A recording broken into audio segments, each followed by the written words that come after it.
আগামী 10 তারিখ পর্যন্ত আমরা প্রচারণা করতে পারবো। তারপরে বহুল আকাঙ্ক্ষিত 12 তারিখে আমাদের সেই 17 বছরের দীর্ঘ আন্দোলন সংগ্রাম, এত জীবন দান, এত গুম খুন এবং গণহত্যার শহীদদের রক্তের বিনিময়ে প্রাপ্ত নতুন বাংলাদেশের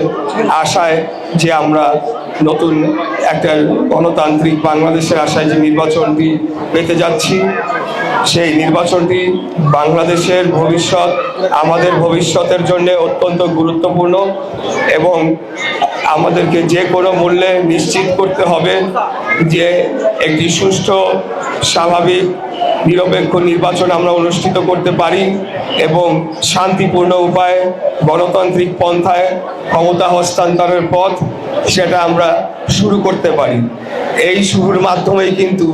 নির্ধারিত হবে আগামী দিনে বাংলাদেশ কোন পথে যাবে। যদি আমরা সুষ্ঠুভাবে শান্তিপূর্ণ উপায়ে ক্ষমতা হস্তান্তরের একটা দৃষ্টান্ত, একটা নজির বাংলাদেশ স্থাপন করতে পারে, তাহলে পরবর্তী যে নির্বাচনগুলো হবে সেগুলাও একটা গণতান্ত্রিক পন্থায় হওয়ার সম্ভাবনা রয়েছে। আর যদি কোনো কারণে এখানে কোনো ধরনের সমস্যা তৈরি হয়, তাহলে আবারও আমরা একটা বাংলাদেশ এবং আমাদের ভবিষ্যৎ একটা বিপথের দিকে ধাবিত হবে। তো প্রিয় উপস্থিতিবৃন্দ, আপনারা লক্ষ্য করবেন যে আমরা অত্যন্ত সহনশীলতার পরিচয় দিচ্ছি, অত্যন্ত ধৈর্যের সাথে আমাদের প্রতিদ্বন্দ্বী সকল রাজনৈতিক দলগুলোর সাথে আমরা নির্বাচনী মাঠে প্রতিদ্বন্দ্বিতা করছি। কিন্তু দুঃখজনক হলেও এটাই বাস্তব যে বিভিন্ন জায়গায়, বিশেষ আমাদের এখানে কতটুকু হয়েছে আমি জানি না,